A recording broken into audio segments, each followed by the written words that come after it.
Comment c'est possible qu'elle ait pu avoir accès à des contenus qui prônent la mort, par exemple, une corde et un tabouret, la nuit porte conseil. Des contenus pour se scarifier, qui donnent des techniques pour perdre du poids. On reproche à TikTok de mettre en danger la vie de nos jeunes, en leur proposant des contenus qui sont totalement mortifères, délétères. Morgane, votre fille a fait plusieurs tentatives de suicide après avoir visionné des contenus violents sur TikTok que vous accusez d'avoir joué un rôle dans la dégradation de sa santé mentale. Vous avez porté plainte contre TikTok avec le collectif Algos Victima. Pouvez-vous nous expliquer ce qui est arrivé à votre fille? Alors, ma fille a eu un téléphone assez tard, en classe de 4e, et très vite elle a installé TikTok sur les conseils d'une amie. Et à ce moment-là, je voyais que ça n'allait pas trop, mais pas plus qu'un mal-être adolescent. Et je l'ai envoyée consulter une psychologue qu'elle connaissait déjà. L'année suivante, en classe de 3e, elle a commencé à faire une phobie scolaire. Et elle ne voulait plus retourner au collège sans savoir exactement quelle était la cause en fait, de cette phobie. La rentrée en seconde se fait. Et là, c'est la dégringolade. Ça va de moins en moins bien et commence une série d'hospitalisations. Je vois qu'elle se scarifie, elle envisage de mettre fin à ses jours parce qu'on retrouve dans sa chambre une lettre d'adieu. Là, je suis vraiment inquiète, donc je l'emmène à l'hôpital. Elle y reste une petite semaine et on dit « Oh, c'est un mal-être fluctuant, mais ça va bien.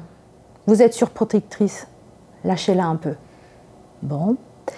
Elle commence à avoir un traitement médicamenteux, mais ça ne fait qu'empirer les choses, donc s'ensuit une nouvelle hospitalisation. Elle finit son année de seconde tant bien que mal, voilà. Et c'est vraiment l'année dernière en fait, que son mal-être a pris un essor phénoménal où elle avait décidé de mettre fin à ses jours, mais de façon très poussée, que pour elle la vie n'avait plus de sens. Elle ressentait un grand vide intérieur, qu'elle a assez vécu, que la vie n'a aucun intérêt, aucun sens, que de toute manière elle est transparente aux yeux du monde et qu'elle a assez fait de choses et qu'elle laisse sa place à d'autres. En tant que parent, mais vous êtes bouleversé. Donc là, elle est hospitalisée pendant 15 semaines et au mois de mars, à la radio, on entend l'avocate du collectif qui raconte en fait la création de ce collectif Algos Victima et pourquoi est-ce qu'il s'est mis en place, quels sont les types de contenus auxquels des jeunes ont pu faire face sur TikTok. Ma fille est à côté de moi à ce moment-là, et je lui dis « ça te parle ça te dit quelque chose ?» Et là elle me dit « bah oui, moi j'ai vu tout ça, tout ce qu'elle raconte c'est vrai. Comment c'est possible qu'elle ait pu avoir accès à des contenus qui prônent la mort, qui donnent des techniques pour se suicider, qui donnent des techniques pour se scarifier avec tous les moyens possibles et imaginables, qui donnent des techniques pour perdre du poids. C'était trop dur pour elle d'arrêter parce qu'il y avait comme une forme d'addiction.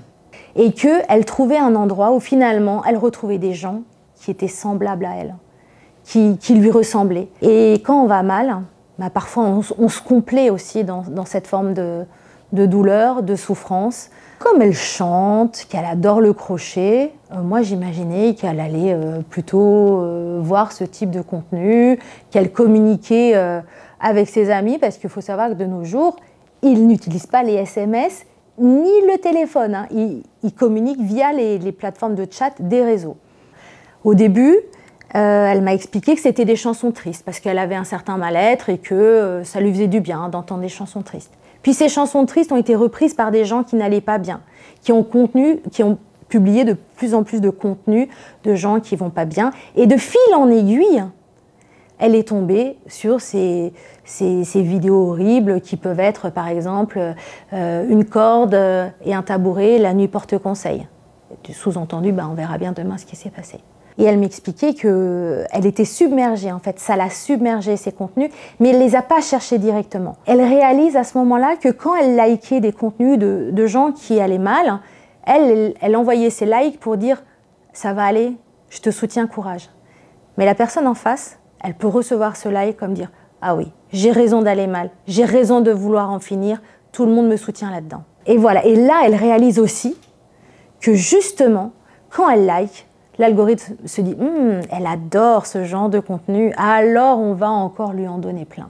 Parce que finalement, à force d'être abreuvé de ces contenus-là, ça banalise. Ça banalise la mort, ça banalise les scarifications. Il n'y a plus d'échelle, de graduation entre c'est grave, c'est pas grave, le bien, le mal. Vous n'arrivez plus à faire le tri, quoi. Moi, je dois dire que les bras m'en tombent et j'ai pris conscience des contenus, mais j'ai pas pris conscience de l'ampleur, de la gravité de la chose. Et en fait, elle refait une tentative de suicide où elle finit en réanimation pendant 24 heures. C'est quelque chose d'extrêmement violent que je ne souhaite vraiment à personne de vivre. Et là, je lui dis, écoute, je vais te l'enlever ce TikTok là, franchement, c'est pas possible quoi. Elle me dit, non, mais si tu me l'enlèves, de toute manière, je vais y retourner. Donc, je lui propose plutôt de mettre un contrôle parental avec une durée de TikTok de 30 minutes par jour. Et maintenant, je me rends compte que, avec les hospitalisations qui avaient diminué les temps de connexion et ce contrôle parental, elle n'y va pas forcément tous les jours, elle n'utilise pas forcément tous les jours ces 30 minutes, elle s'est auto-régulée, elle a réussi à se désintoxiquer. Et comment elle va aujourd'hui? Alors, on va dire qu'elle est extrêmement fragile, que le chemin thérapeutique est encore très long, mais qu'elle est hyper bien soutenue, hyper bien encadrée. Elle prend du recul par rapport à certaines choses, de se dire que maintenant, elle a peut-être un rôle pour alerter, que ce soit les parents, que ce soit les jeunes de son âge. Elle a l'impression de trouver une mini-place dans la société. Vous avez porté plainte contre TikTok avec le collectif Algos Victima. Il s'agit d'une première en Europe selon le collectif. Que reprochez-vous à TikTok? On reproche à TikTok de mettre en danger la vie de nos jeunes, en leur proposant des contenus qui sont totalement mortifères, délétères. Ce qu'on souhaite, c'est que les algorithmes soient changés, que ce fil qui s'appelle « Pour toi » ne soit plus abreuvé constamment de ce genre de contenu et qu'il y ait une forme de censure. Alors, si vous cherchez des contenus sur TikTok avec des mots-clés comme suicide, scarification, évidemment, vous ne tomberez pas dessus. Il faut savoir que les gens sur les réseaux sociaux, pour pouvoir communiquer et discuter de contenus qui risquent d'être censurés, ils ont des codes. Et par exemple, quand on veut parler de suicide, eh ben on met le drapeau suisse. L'autre objectif de cette plainte, c'est qu'il y a quand même dans le collectif 2 familles qui ont perdu leur enfant, qui est une réparation pour ces familles-là. Personne ne dit que TikTok est à l'origine du mal, mais il a accéléré le mal-être et il a enfoncé nos enfants dans leur mal-être. Le dernier objectif aussi, c'est une prise de conscience. Une prise de conscience de la société, parents qui accompagnons nos enfants, des enseignants, et il faut que les gens sachent ce qui se passe. Toutes les personnes à qui on parle de ça, elles tombent du cocotier en fait. Tout le monde est effaré que l'humain ait été capable de produire de telles horreurs et de diffuser de telles horreurs à nos jeunes. Le premier conseil que je peux donner aux parents, c'est déjà le dialogue. Dialoguer avec vos enfants, ils n'ont pas forcément envie, mais si vous voyez que ça ne va pas, il faut se faire accompagner de professionnels. Il ne faut pas hésiter à aller consulter un psychologue, consulter un psychiatre. Ça ne veut pas dire qu'on est fou. Et puis, pour les enfants, pour les jeunes, si c'est difficile d'aller vers vos parents, dans les établissements scolaires, il y a souvent des infirmiers, il y a des conseillers principaux d'éducation, il y a des professeurs, vous pouvez vous tourner vers eux.